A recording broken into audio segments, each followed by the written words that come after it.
Committee, which has been convened as a remote meeting. The meeting is being recorded and will be available via the Council's website to be viewed as soon as possible following the meeting. The meeting agenda pack can also be viewed on the Council website. Everyone participating in the meeting will be attending from remote locations. Please could everybody ensure phones are switched off or on silent mode. Members and officers will be speaking at various points during the meeting, and those speaking may turn the microphones on at that point. At all other times, attendees should keep their microphones switched off. Please could all members keep their cameras on for the meeting. If any members wish to raise a point or question, they should press the hands up icon on the top right-hand side of the Microsoft Teams window, and I'll come to you in the order I receive requests. Please lower your hand once you've finished speaking. Please do not use microphones until I invite you to do so. I would also ask the officers to introduce themselves as and when I invite them to speak during the course of the meeting. Officers from Democratic Services will be supporting the meeting. In the event of any vote, the Democratic Services officer will call out the names of the members in question in order that they may cast their vote, either for, against, or abstain. I will now proceed to agenda business. Do we have any apologies for absence? We've received apologies from Councillor Mike Kern and Councillor Philip Jenkins, Chair. Thank you.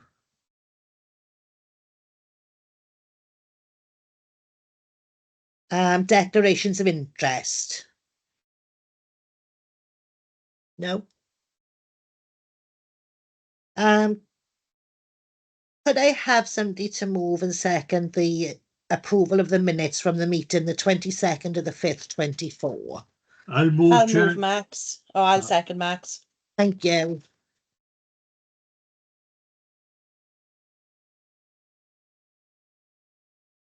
Item number 4, the Gambling Act of 2005 Statement of Licensing Principles, 2025 to 2028. Can I now ask Kirsty to read this report, please? Thank you, Chair. Kirsty Evans, Licensing Team Manager. So the purpose of this report is to ask the committee to endorse the publication of the Council's Statement of Licensing Principles for the next triennial period, so the 2025 to 2028, and then to forward the policy to Cabinet and Council for final approval and publication within the regulations.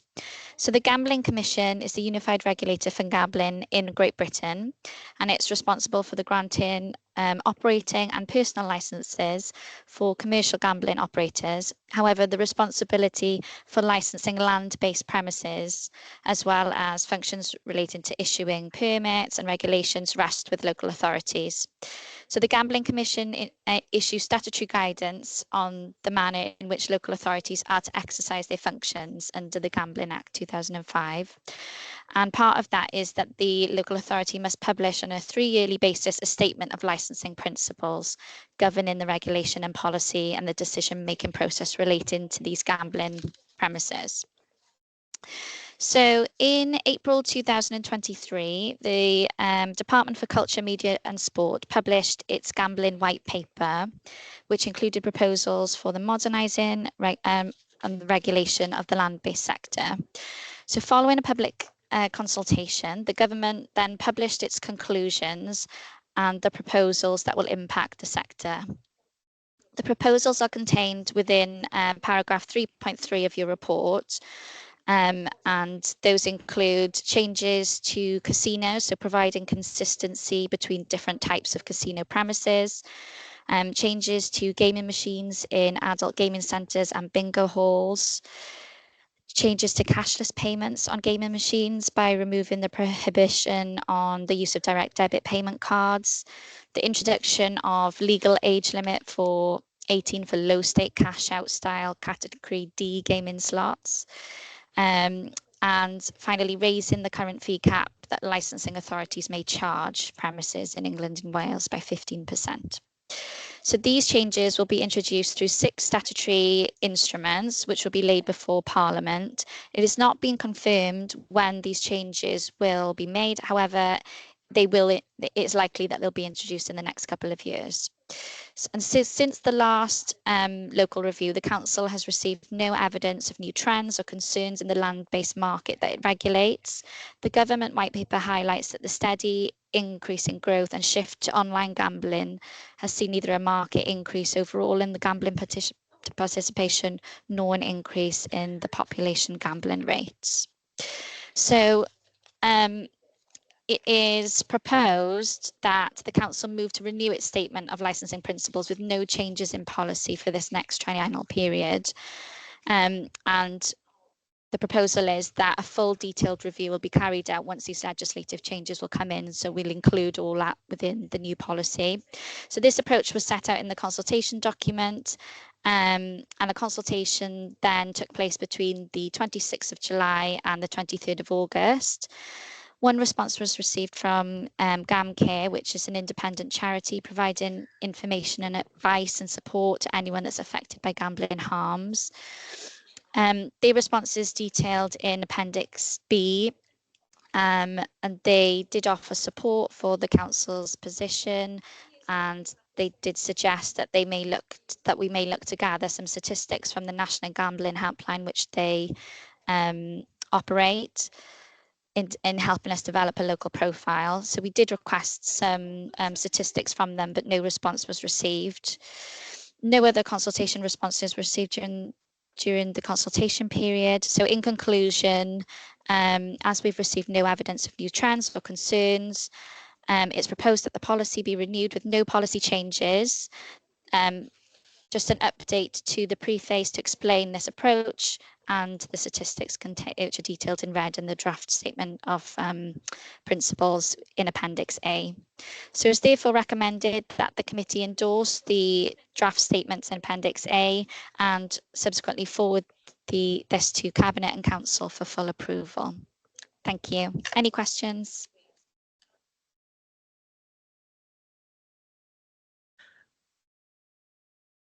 Councillor Bennett. Thank you, Chair. No questions, Kirsty, about the paper itself, but in terms of the profile request, are we still following up on that? I did go on the link and I realised that actually you can't look at Bridgend County as a whole. You can only look at Bridgend Town, and I'm wondering if that is perhaps a problem in terms of getting those statistics, but are we still chasing that up with them? Yes, we will be chasing it up. I know that they sent a similar response to Cardiff Council, and they did provide some statistics to Cardiff, but they weren't allowed to. They said that on the proviso that they weren't published. So, but I am still liaising with them, hopefully, to try and gather something for our next policy review. Yes. Diolch.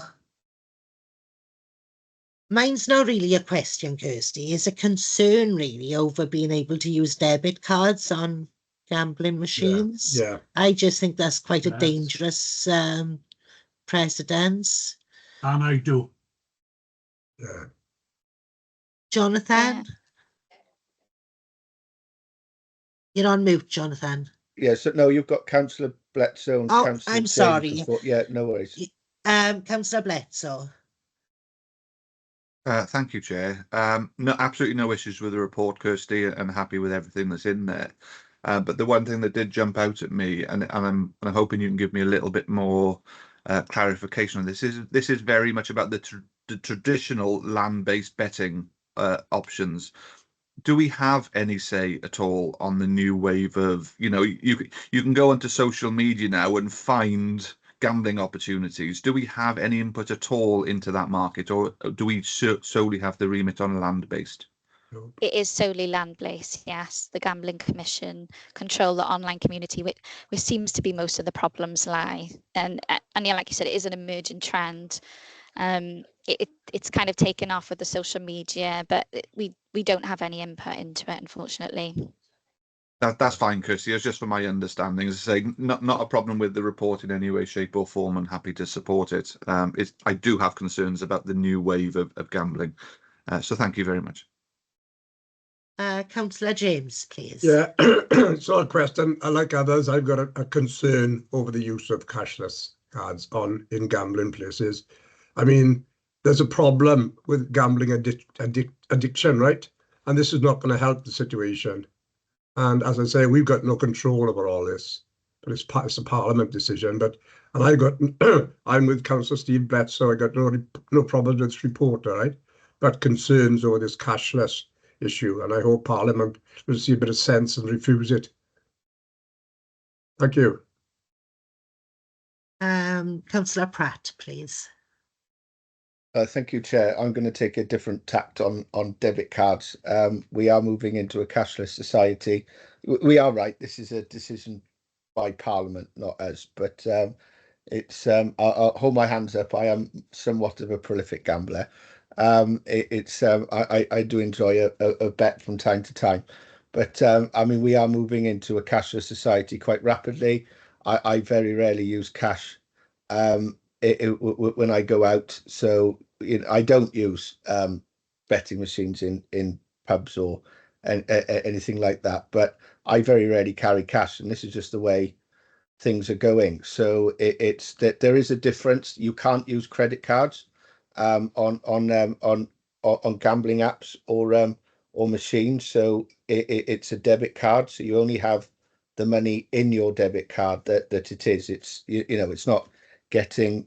I suppose the argument you have is if I was going to empty my bank account at a cash point and then go to the pub and throw it all into a machine, where's the difference? It's just the modern way of doing things. I understand the concern, but it's just we are moving into a cashless society, and the industry is adapting to it. So that's my view. Thank you, Chair.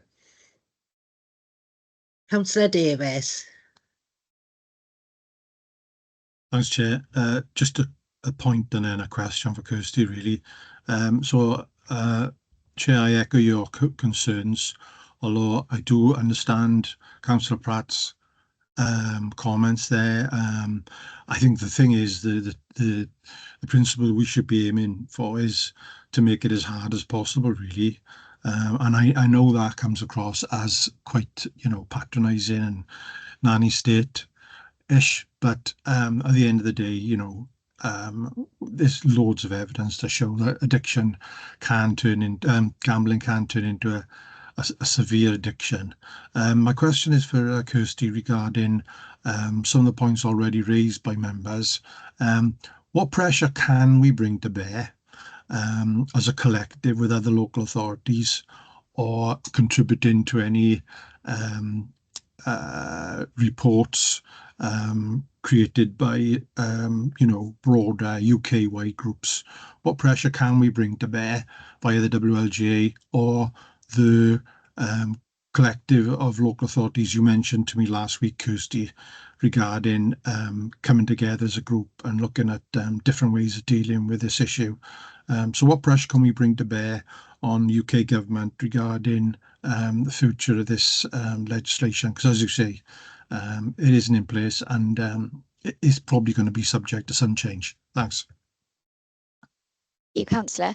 Yes, like I mentioned before during our conversations outside this meeting, the licensing authority are part of the licensing expert panel, which is a panel consisting of the 22 Welsh authorities, and we meet on a regular basis.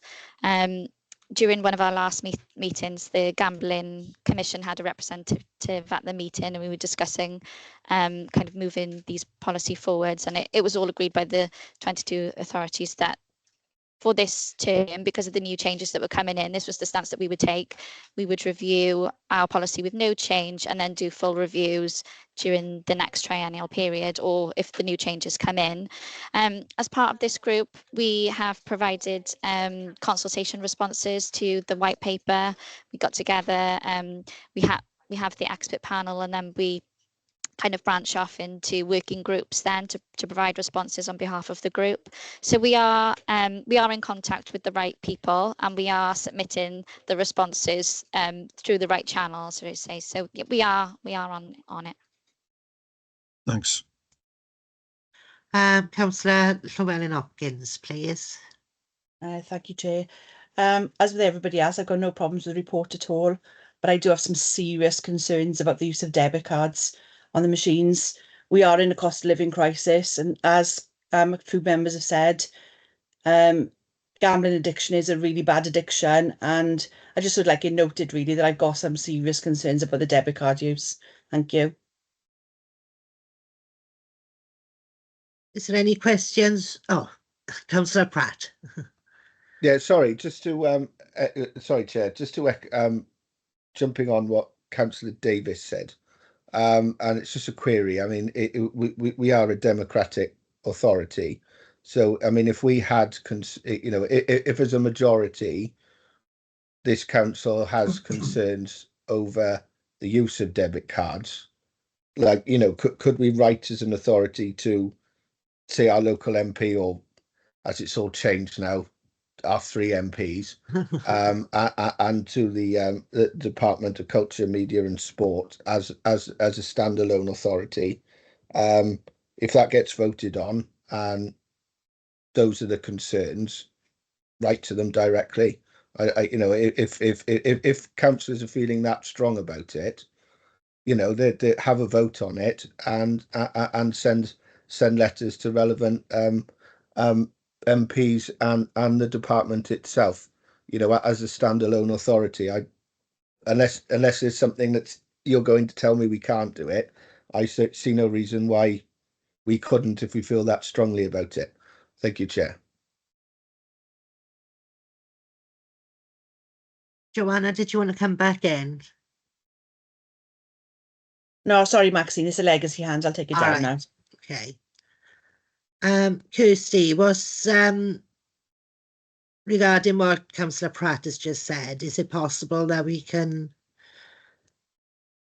write to the MPs and just voice our concerns? I don't see why not, although I would say that the consultation for the white paper has finished, and this is the government's response to the white paper. There's always time to veto a decision, I suppose. So if you wanted to voice your concerns, you can. Well, I would like to, because I mean, Councillor Pratt said, you know, somebody can go and empty their bank account and then go into a pub and put it into a machine. But when they go into these gambling places, if they just take the money they wanted to gamble, and once it's gone, it's gone. But the fact that they can just put their card in a machine is just too tempting to just carry on. And I just think there's a bit of a danger there of increasing numbers of gambling addicts, really. Eh?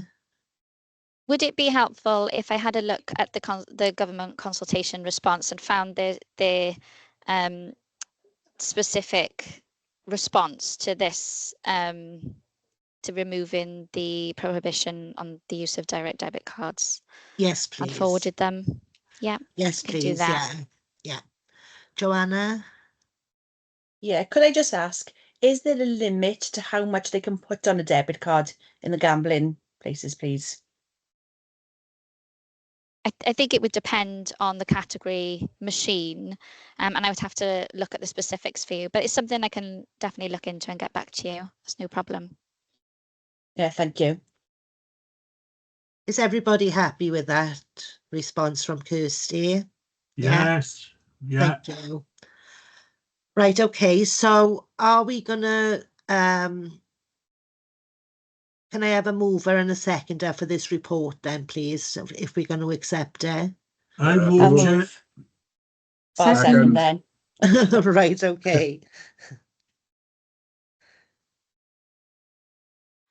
Right, okay, thank you very much for that. Is everyone in agreement? Yes. Yeah. Item number 5 then, urgent items. I don't think there are any, Kirsty. No. Okay, well, thank you very much, everybody. That was a nice, short, sharp one this morning. And I'll see you all soon. Thanks, Bye. Chair. Yes, Thanks, Chair. Chair. Bye. Thank you. Bye, everyone. Thanks.